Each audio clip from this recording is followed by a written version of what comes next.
ਮੈਂ ਨਾ ਟਰਾਲਾ ਚਲਾ ਕੇ ਰੋਡ ਦੇ ਉੱਤੋਂ ਦੀ ਜਾ ਰਿਹਾ ਸਾਂ। ਅੱਛਾ। ਮੇਰੇ ਲਾਗੋਂ ਦੀ ਇੱਕ ਪਰਾਡੋ ਗੱਡੀ ਲੰਘੀ ਬੜੀ ਸਪੀਡ ਦੇ ਵਿੱਚ।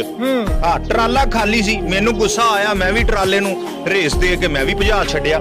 ਮੈਂ ਪਰਾਡੋ ਗੱਡੀ ਨਾਲ ਰੇਸ ਲਾਣੀ ਸ਼ੁਰੂ ਕਰਤੀ। ਮੇਰਾ ਨਾ ਪਰਾਡੋ ਗੱਡੀ ਦੀ ਪਿਛਲੀ ਸੀਟ ਤੇ ਧਿਆਨ ਪਿਆ ਸ਼ੀਸ਼ੇ ਦੇ ਵਿੱਚੋਂ ਦੀ। ਵਿੱਚ ਇੱਕ ਕੁੜੀ ਬੈਠੀ, ਉਹਦੇ ਹੱਥ ਵੀ ਬੰਨੇ ਤੇ ਮੂੰਹ ਵੀ ਬੰਨਿਆ। ਉਹਦੇ ਨਾਲ ਇੱਕ ਬੰਦਾ ਉੱਧਰ ਬੈਠਾ, ਇੱਕ ਉੱਧਰ ਬੈਠਾ। ਉਹ ਚੀਕਾਂ ਕੂਕਾਂ ਮਾਰਨ ਦੀ ਸੀ। ਮੈਨੂੰ ਸ਼ੱਕ ਪਿਆ ਵੀ ਕੁੜੀ ਇਹ ਨਾ ਗਵਾਹ ਕਰਕੇ ਲੈ ਕੇ ਚੱਲੇ ਨੇ। ਬੰਦੇ ਕੋ ਗੁੰਡੇ ਲੱਗਦੇ ਮੈਨੂੰ। ਮੈਂ ਚੋਰੀ ਸਾਹਿਬ ਟਰਾਲਾ ਹੋਰ ਭਜਾ ਰੱਖਿਆ। ਟਰਾਲੇ ਨੂੰ ਫੁੱਲ ਰੇਸ ਦਿੱਤੀ।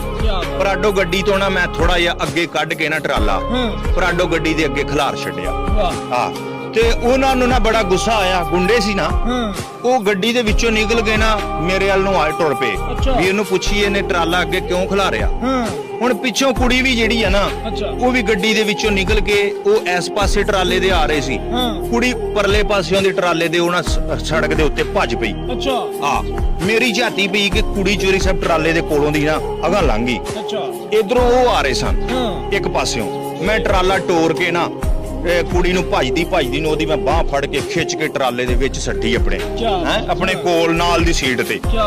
ਕੁੜੀ ਨੂੰ ਮੈਂ ਬਿਠਾ ਕੇ ਨਾਲ ਮੈਂ ਟਰਾਲੇ ਦੀ ਰੇਸ ਤੇ ਪੈਰ ਰੱਖ ਕੇ ਦੱਬ ਰੱਖਿਆ। ਟਰਾਲਾ ਭਜਾ ਲਿਆ। ਉਹ ਸੋਚੀ ਪੈ ਗਏ ਵੀ ਬੰਦੇ ਨੇ ਟਰਾਲਾ ਭਜਾ ਲਿਆ ਕਿਉਂ। ਜਦੋਂ ਉਹਨਾਂ ਪਿੱਛੇ ਧਿਆਨ ਮਾਰਿਆ ਪਰਾਡੋ ਗੱਡੀ 'ਚ ਉਹਨਾਂ ਵੇਖਿਆ ਕੁੜੀ ਕੋਈ ਨਹੀਂ। ਉਹਨਾਂ ਆ ਗਿਆ, ਕੁੜੀ ਲੈ ਗਿਆ। ਉਹਨਾਂ ਗੱਡੀ ਮੇਰੇ ਪਿੱਛੇ ਲਾ ਲਈ। ਚੋਰੀ ਸਾਹਿਬ ਮੈਂ ਅੱਗੇ ਜਾ ਕੇ ਮੈਂ ਹੋਰ ਰੋਡ ਤੇ ਪੈ ਗਿਆ। ਉਹਨਾਂ ਦੀ ਗੱਡੀ ਹੋਰ ਪਾਸੇ ਨੂੰ ਟੁਰ ਪਈ। ਉਹਨਾਂ ਨੂੰ ਮੈਂ ਲੱਭਿਆ ਹੀ ਨਹੀਂ।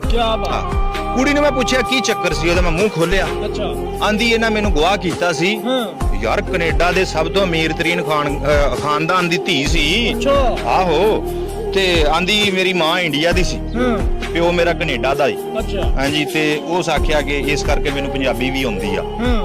ਤੇ ਦੱਸਿਆ ਉਹਨੇ ਕਿ ਵੀ ਮੈਂ ਬੜੇ ਤਗੜੇ ਘਰ ਦੀ ਕੁੜੀ ਆ ਤੇ ਮੇਰੇ ਪਿਓ ਕੋਲੋਂ ਇਹ $2 ਮਿਲੀਅਨ ਮੰਗਣ ਦੇ ਸਨ।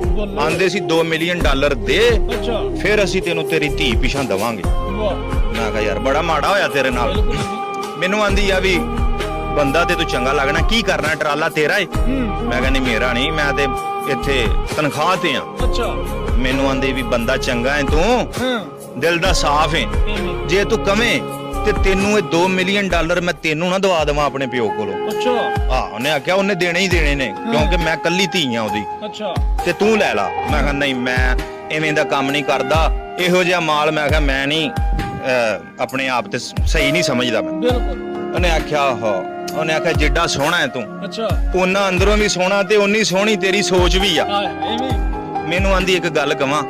ਮੈਂ ਕਿਹਾ